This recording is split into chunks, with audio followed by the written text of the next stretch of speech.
Ladies and gentlemen, please welcome Professor Chen Jianren, former Vice President of Taiwan, and Secretary Alex Azar of the United States Department of Health and Human Services.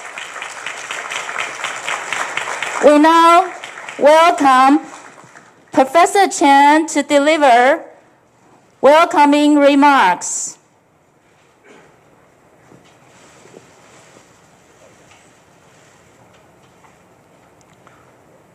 U.S.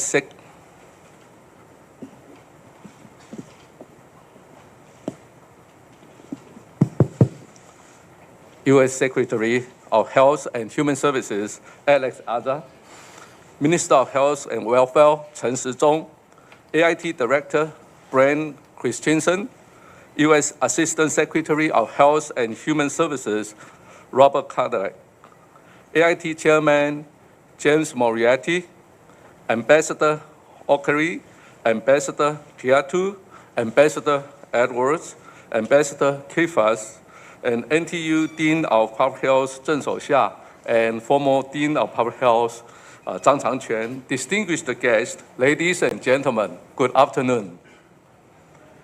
It is my distinct honor to introduce a great friend of Taiwan, Secretary Alex Azar. Mr. Azar was sworn in as Secretary of Health and Human Services in January 2018. He has been a staunch supporter of Taiwan-U.S. partnership and has consistently advocated for Taiwan's participation in the world stage.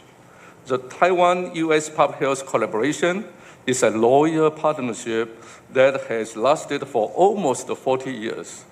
I have personally experienced this friendship in 1982 when I had just returned to Taiwan from Johns Hopkins University. Back then, Taiwan had a major polio outbreak, and US CDC sent a team of experts to Taiwan and found our polio vaccine were not as effective as expected due to unsatisfactory storage condition. In 1983, based on the model of US CDC Epidemiological Intelligence Services, EIS, training program, our Department of Health established the field epidemiology training program and was also involved in the program as a lecturer for some courses. Participants trained by the program were able to conduct outbreak investigations, and this has in turn strengthened Taiwan's epidemiological intelligence capability. The program has become a popular model in Southeast Asia and even led to the creation of TEFNIT, the training program in epidemiology and public health intervention network. Later, in 2003, Taiwan had an outbreak of SARS. Mr. Tommy Thompson, who was then the US Secretary of Health and Human Services, sent a delegation of experts from US CDC, 24 in total, to help Taiwan fight the epidemic. We worked together, hand in hand, shoulder to shoulder, from morning till night. Mr. Thompson advised us to recruit a team of infectious disease physicians for epidemic control. I visited the US Department of Health and Human Services in late 2003, and Mr. Thompson showed me the Secretary Command Center, SCC. Shortly after returning from that trip, I established the Taiwan National Health Command Center, NHCC, which was activated as the Epidemic Control Center, Command Center when there was a COVID-19. I cannot agree more when former President Chen Shui-bian pointed out that in addition to warmly welcome Secretary Azar, we also have to have Secretary Thompson to thank for. In recent years, Taiwan and AIT co-hosted many public health-related workshop sessions under the Global Cooperation and Training Framework, GCTF. This is a great demonstration of the fact that Taiwan can help and Taiwan is helping. We are devoted to promoting global health, and we are fulfilling our responsibility as a good member of the world village. After SARS outbreak was completed control in Taiwan, we amended the Communicable Disease Control Act, restructured both Department of Health and CDC, bolster infection control capability of medical institutions, and established a communicable disease medical center. We also prepared an adequate stock of PPE, trained epidemic prevention personnel, strengthened surveillance on international epidemic events, and tightened border control measures. All this effort laid a great foundation for us to kick-start early response to COVID-19 pandemic end of last year. As nicely put my colleague at the Taiwan CDC, Taiwan has been preparing for 17 years to achieve success in the fight against the COVID-19. And I would like to add that we thank US CDC for working together when there's a SARS outbreak in year 2003. In a vibrant democracy like Taiwan, successful containment of the COVID-19 virus relies on transparent and open policies that could build up public trust in each central epidemic command center. A nation is able to control the pandemic only when all members of the society are fully engaged in epidemic containment. I'm grateful for the people of Taiwan for their full compliance with government's guidance and regulation in border quarantine, personal hygiene, social distancing, and home quarantine. Their cooperation allowed Taiwan to stay away from the threat of large-scale local transmission. We often say that in Taiwan, there are 23 million unsung heroes. They quietly contribute to the fight against the COVID-19. Such a spirit of solidarity became Taiwan's guarantee to success. However, the race is not over yet. So far, we have only concluded the first half, and in the second half, we need to work with like-minded countries to control the pandemic. Virus knows no border, and no country could fight the novel coronavirus on its own. It is critical for Taiwan to be included in the World Health Assembly and all the technical meetings in order to share the most updated information and work together with other countries to address global challenges. I highly appreciated that the U.S. has called on all nations to support Taiwan, and I especially want to thank Secretary Azer for championing for Taiwan's inclusion in the World Health Assembly. Today, we have a lot of alumni of the US CDC EIS training program, public health graduate students, and experts gathered here. I know all of you are looking forward to Secretary's remark. So, without further ado, please join me to welcome US Health and Human Services Secretary, Mr. Alex Azar.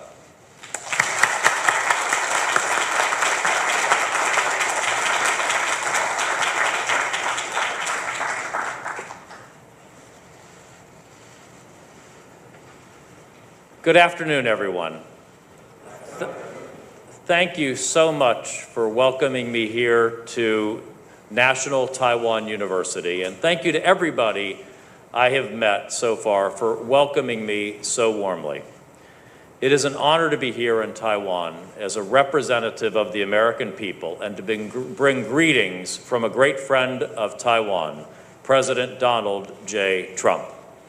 It is also an honor to be here at National Taiwan University, an institution that stands for so much of what has made Taiwan great, including your industrial and scientific prowess and your spirit of open inquiry that have made you free and prosperous. I want to offer special thanks to several leaders of Taiwan and representatives of this success here today. Minister Chen, Professor Chen, Taiwan's former vice president, the vice president of National Taiwan University, Dr. Zhang, Dean Zheng of National Taiwan University's College of Public Health, and former Dean John here at the college as well. I'm also grateful to have Brent Christensen, Director of the American Institute in Taiwan here, and thank him for what he has done with Taiwan's leaders to deepen our friendship. Taiwan is a democratic success story, a reliable partner, and a force for good in the world. Taiwan's vibrant democracy and thriving free market economy have made it a shining star in the Indo-Pacific and a treasured friend of the United States. We could not be prouder that Taiwan is now one of the United States' 10 largest trading partners, and our largest trading partner on a per capita basis out of that group after Canada and Mexico. We expect this economic relationship to deepen further in the coming years. It may be rather difficult for Taiwan to move up past Canada and Mexico, given that we are separated by thousands of miles of ocean rather than a land border. But for Taiwan, I would say that anything is possible. Today, I want to recognize another way in which Taiwan has distinguished itself among its peers and neighbors. Its world-leading public health capabilities, and specifically its successful work to combat COVID-19 within and beyond its own borders. Before I do so, however, it is appropriate to acknowledge the loss of one of Taiwan's great heroes, someone who laid the groundwork for many of the successes I will discuss today, your former president, Lee Teng-hui. President Lee is not only one of the great men in Taiwan's history, but in the broader history of Asia and the world's march toward democracy. He had a great love for the United States, having earned his doctorate at Cornell University. President Lee's legacy goes beyond just political freedom. It has had a very tangible effect on the lives of people here in Taiwan and around the world today. The democratic legacy he built has made Taiwan a leader not only in freedom and economic growth, but also in global health.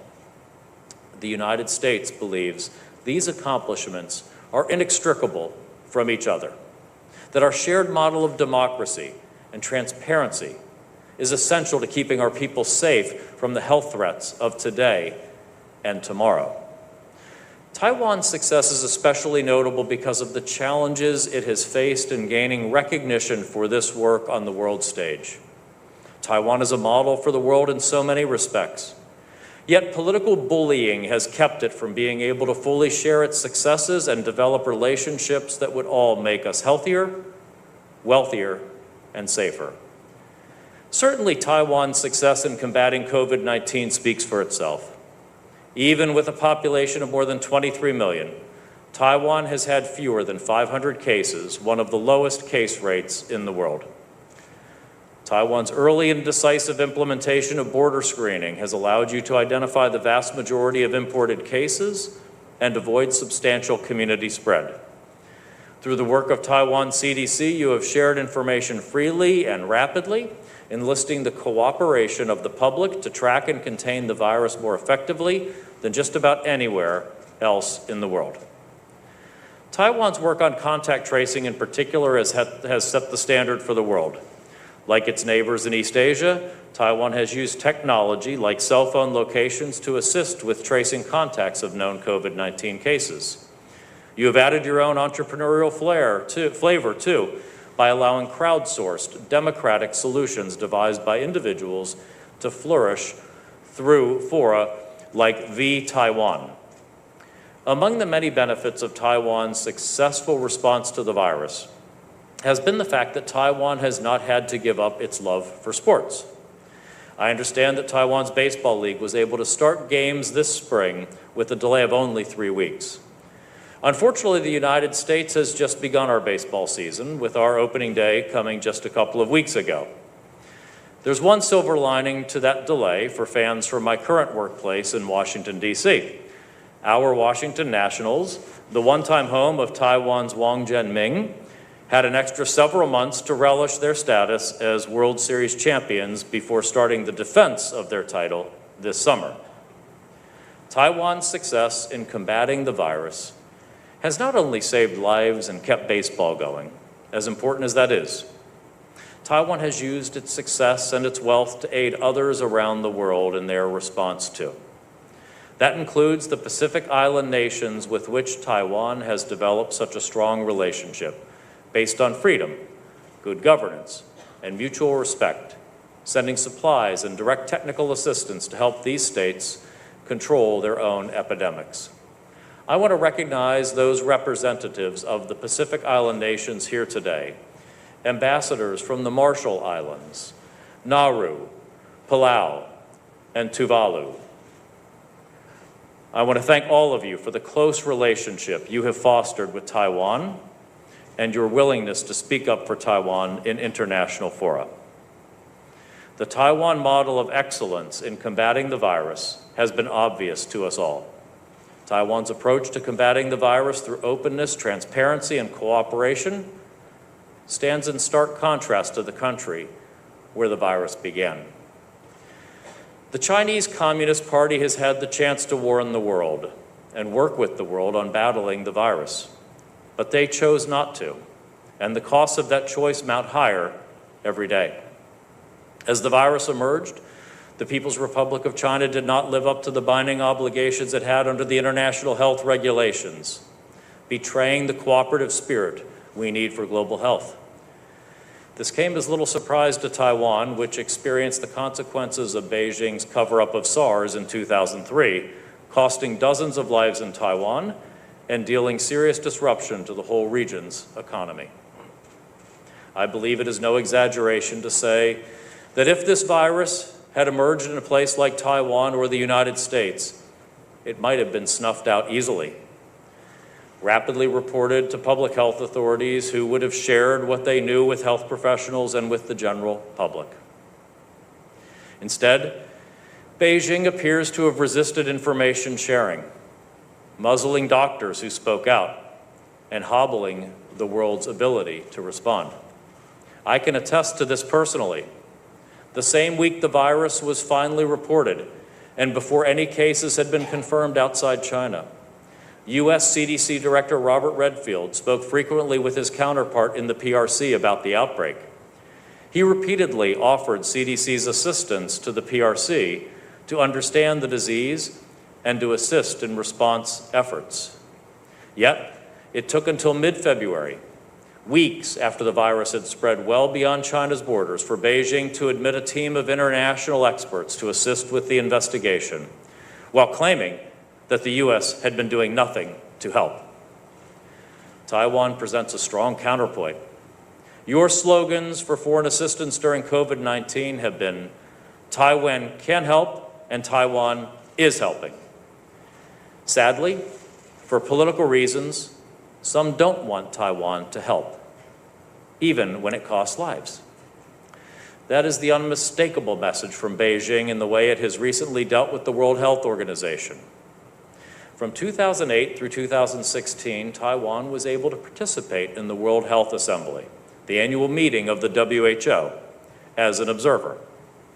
But in 2016, as all of you know, Taiwan held free and fair elections, leading to the inauguration of President Tsai. The following year, because of that political development, Beijing changed its tune on who ought to be part of a public health conversation. Taiwan was not invited as an observer to the 2017 WHA, and it has not been invited since, even in the midst of a global pandemic with so many lives at stake.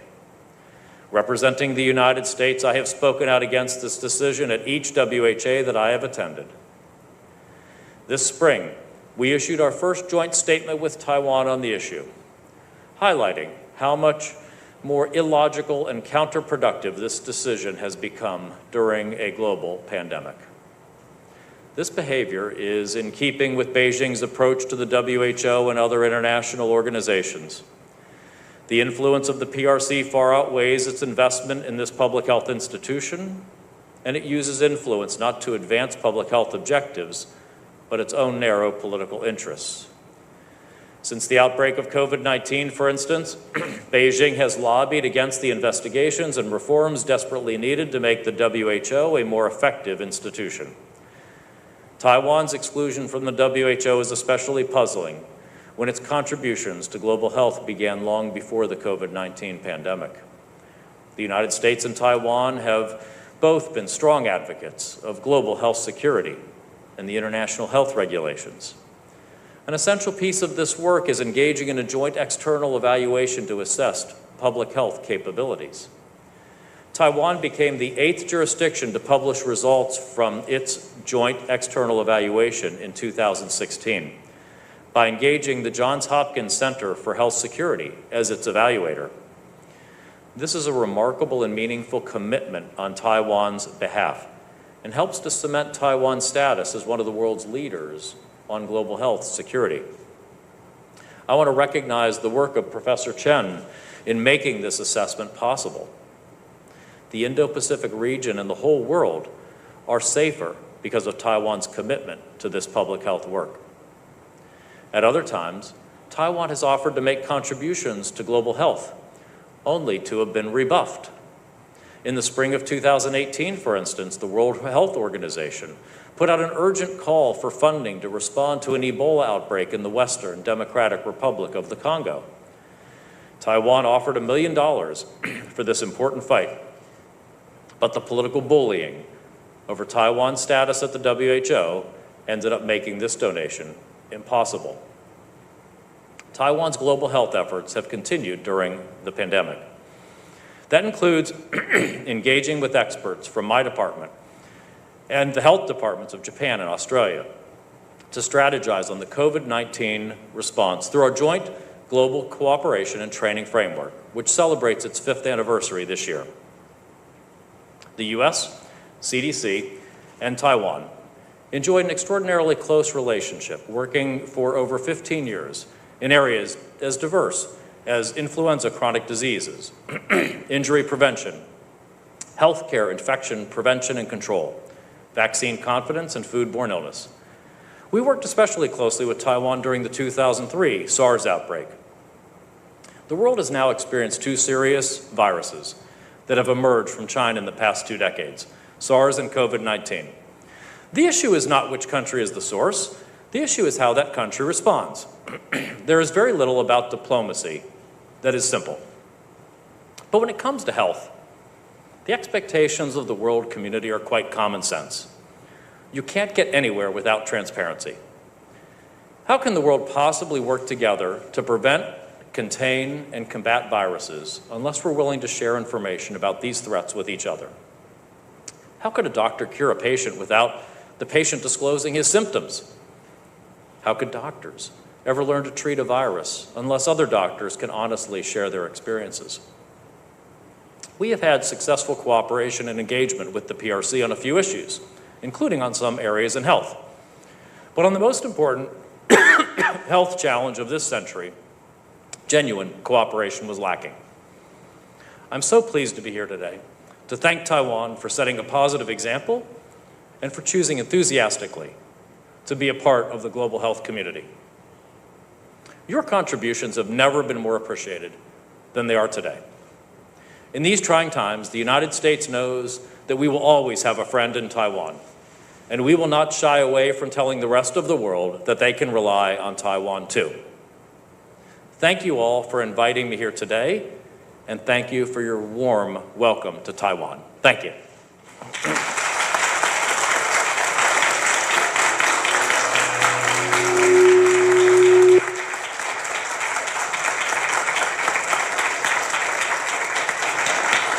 Thank you for your attendance. Please remain seated while our guests depart. 谢谢大家参加此次的演讲，请大家仍就座，恭送贵宾离开。